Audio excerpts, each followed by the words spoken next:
우나이 에메리가 프리미어리그로 돌아왔다. 스티븐 제라드가 경질되며 공석이 된 아스톤 빌라의 감독직을 맡아 데뷔전이었던 맨체스터 유나이티드와의 홈경기를 3대1 승리로 장식했다.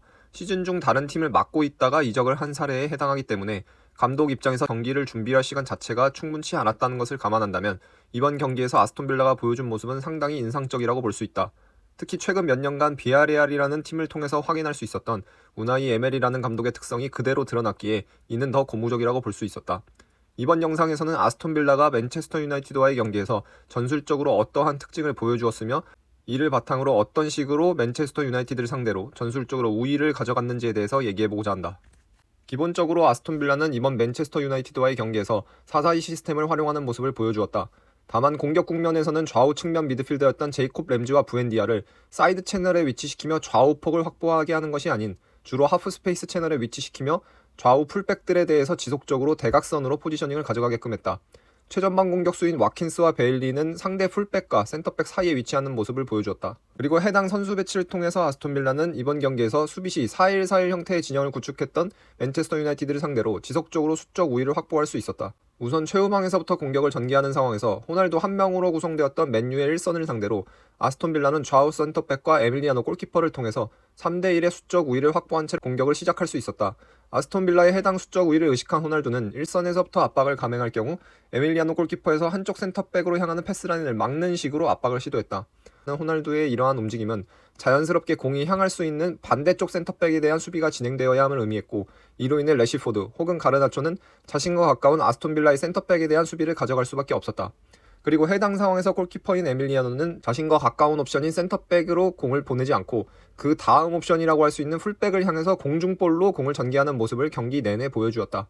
해당 패스를 건네받은 풀백은 순간적으로 센터백에게 고정된 레시포드 혹은 가르나초의 마크에서 벗어난 상태로 자유롭게 공을 소유할 수 있었고, 이어지는 상황에서 부엔디아 혹은 램지의 포지셔닝을 통해 지속적으로 수적 우위를 확보한 채 공격을 전개하는 것이 가능했다. 만약 맨유의 풀백이었던 달럿 혹은 루크쇼가 백라인을 유지하지 않고 전진에 공을 가진 아스톤 빌라 풀백에 대한 수비를 시도할 경우 공을 가진 풀백의 대각선 안쪽에서 포지셔닝을 가지고 있었던 부엔디아나 램지는 자연스럽게 해당 맨유 풀백의 시야 밖에서 자유로운 선수로서 공을 중심으로 2대1의 수적 우위를 확보할 수 있었다. 이와 같은 측면 미드필더들의 포지셔닝은 맨유의 1선이었던 호날두가 골키퍼인 에밀리아노에 대해서 압박을 시도하지 않는 상황에서도 여전히 효과적으로 작용했다. 쉽게 말하자면 골키퍼인 에밀리아노 그리고 센터백인 밍스와 콘사에서부터 공이 측면이 아닌 정면으로 나가는 경우를 얘기한다. 기본적으로 맨유의 측면 미드필더였던 가르나초와 레시포드는 1선인 호날두보다 높이가 낮은 곳에 위치했기 때문에 아스톤 빌라의 센터백과 풀백에 대해서 양자택일의 선택이 강요되는 입장이었고, 이로 인해서 에밀리아노, 밍스, 콘사는 호날두가 압박을 전개하지 않는 상황에서는 공을 가진 상황에서 정면, 즉 맨유의 골대를 마주한 채로 공격을 전개하는 것이 가능했다.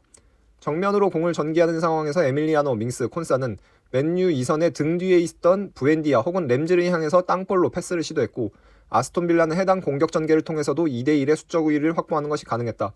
맨유 입장에서 공을 소유하게 되는 부엔디아와 램지에 대한 수비를 가져가야 했던 것은 풀백인 루크쇼와 달롯이었지만, 기본적으로 지역 방어의 관점에서 백라인을 구축하고 있다가 해당 수비를 가져가야 했던 루크쇼와 달롯은 계속해서 공을 소유하게 되는 부엔디아와 램지에 대해서 타이밍이 늦을 수밖에 없었다. 이러한 상황의 연출을 통해서 아스톤 빌라는 지속적으로 가르나초와 레시포드의 등 뒤에 위치했던 디뉴와 캐쉬를 활용해 맨유의 풀백을 상대로 2대1의 수적 우위를 가지고 수월하게 공격을 전개할 수 있었다. 또한 이런 식으로 공격 전개가 가능했던 것은 아스톤 빌라의 최전방을 구축했던 베일리, 와킨스와 중앙 미드필더 라인을 구성했던 덴동커, 더글라스 루이즈가 수행했던 역할 때문이기도 하다.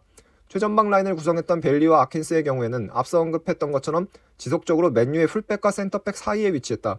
맨유 풀백이 지속적으로 백라인을 구축하는 것을 강요함으로써 전진에서 수비를 펼치는 행위가 늦어질 수밖에 없게끔 만들었다.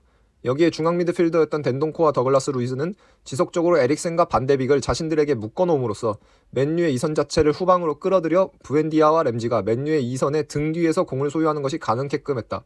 쉽게 말해서 맨유의 미드필더랑과 백라인 사이에 간격을 벌린 것이다. 사실상 4-2-2-2라고도 볼 수 있었던 아스톤 빌라의 이러한 시스템은 지난 시즌 비아레알이 챔피언스리그에서 4강 진출이라는 성과를 이뤄냈을 당시 보여주었던 것과 굉장히 유사하다. 로셀소, 파레호, 카푸에, 코켈랑으로 구성되었던 미드필더 라인에서 측면 미드필더 혹은 공격형 미드필더였던 로셀소와 코켈랑은 지속적으로 하프 스페이스 채널에서 플레이함으로써 풀백과 함께 2대1 상황을 지속적으로 만들어냈으며, 최전방을 구성했던 제라르 모레노와 단주마의 경우에는 상대 풀백과 센터백 사이에 위치하는 모습을 보여주었다.